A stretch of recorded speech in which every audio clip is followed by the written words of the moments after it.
For weeks now, we've been seeing these massive, widespread protests erupting all across Iran. What really started as an outcry over the economy has just spiraled into this nationwide challenge to the regime itself. So what is really going on? Let's break down the sparks, the deep-seated cracks in the system, and what could happen next. Right off the bat, we have to start with the human cost, because it's staggering.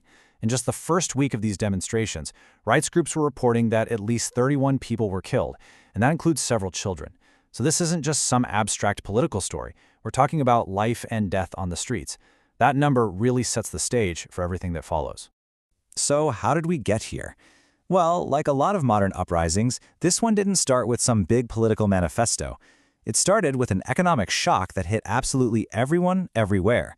The spark was the total, catastrophic collapse of Iran's currency, the rial. To really get a sense of how bad this was, let's put it in perspective. Back in June of 2025, one US dollar was worth about 800,000 Iranian rials. For Iranians, this was the baseline, you know? It's the number that basically decided the price of everything, from bread to medicine. Okay, now fast forward just 6 months to December. The value of the rial had completely tanked, hitting a historic low of over 1.4 million to the dollar. That's almost a 75% drop in value in half a year. For ordinary people, this wasn't just a number on a screen. It was the sound of their entire life savings just evaporating overnight. And the real-world impact? It was immediate, and it was devastating. As the currency crashed, food prices just shot up by a staggering 72% in a single year. A monthly paycheck that was already stretched thin suddenly became impossible to live on. This wasn't just inflation. For millions of people, it felt like what one report called forced bankruptcy. With that kind of economic pain becoming just unbearable, that initial spark of anger caught fire, and it spread fast. What began as a strike by merchants in the historic bazaars quickly escalated into a nationwide political showdown, turning commercial districts into actual battlegrounds. And just look at how quickly things spiraled out of control. On December 28th, it all starts with shopkeepers in Tehran's Grand Bazaar, people who are traditionally a pillar of the establishment. Just 3 days later, security forces are using live ammunition.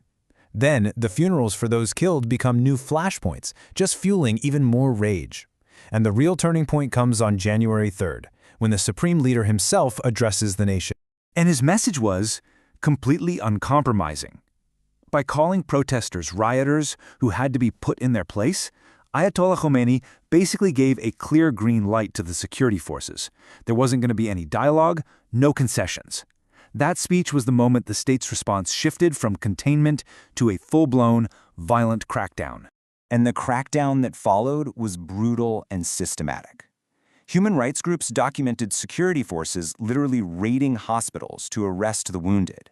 They detained over 2,000 people in just a matter of weeks. And this included hundreds of children whose families often had no idea where they were. It created this widespread state of fear and, frankly, terror. Okay, so a response this brutal, it makes you ask a question, right?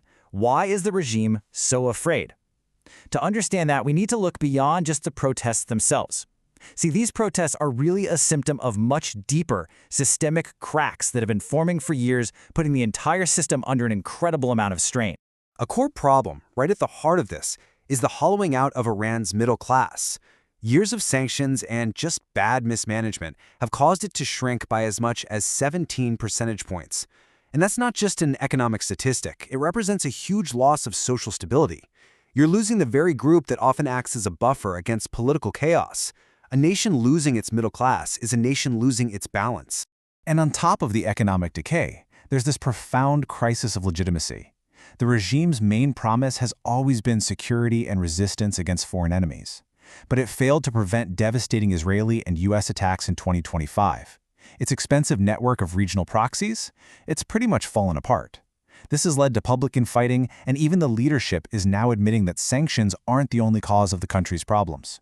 They've totally lost the narrative. But what if there's another driver of all this instability? Something even more fundamental and way harder to solve than politics or economics. What if the country itself is literally becoming uninhabitable?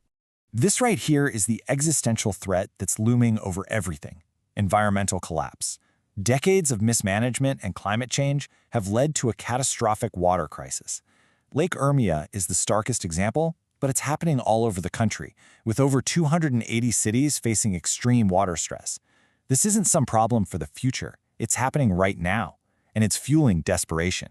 It's adding literal fuel to the fire of social unrest. This is what makes these protests fundamentally different. It's a fusion of economic pain, political rage, and environmental despair. So you've got a shattered economy, a government nobody trusts, and a collapsing environment. It's a perfect storm. So with all this pressure, why hasn't the system broken yet? Well, this brings us to the central paradox of the whole movement. Its greatest strength is also its biggest challenge. This is a massive but completely leaderless uprising. Just compare today's protests to the 1979 revolution. Back then, you had a single charismatic leader, Ayatollah Khomeini, a unifying ideology, and the state controlled all the information. Today is the total opposite. The movement is decentralized, it's diverse in its views, and it's fueled by a constant flood of information on social media. And this quote from Shahir Shahid Silas at the Stimson Center just nails it. Today's Iranians are way more informed and connected than ever before. They see the problems clearly, but that same diversity of thought makes it really hard to form a single unified political force. They have, as he says, collective wisdom, but they lack a cohesive collective force.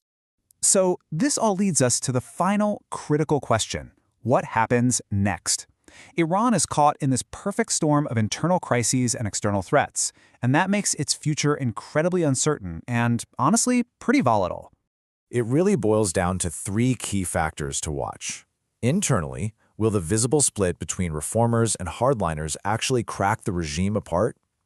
Externally, will the threat of intervention from the US or Israel force the regime to either consolidate power or make concessions? And maybe most importantly, can this leaderless movement find a way to translate all this widespread anger into a coherent political alternative? So, here's the bottom line. Iran is at a breaking point. With its economy shattered, its environment collapsing, and its political system losing legitimacy, the status quo is just not sustainable. The real question is no longer if change is coming, but what that change is going to look like and what the cost will be.